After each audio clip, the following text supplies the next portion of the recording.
துளிகளை கண்கள் தாங்கும்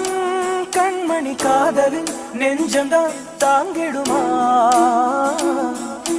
கல்லறை மீதுதான் பூத்த பூக்கள்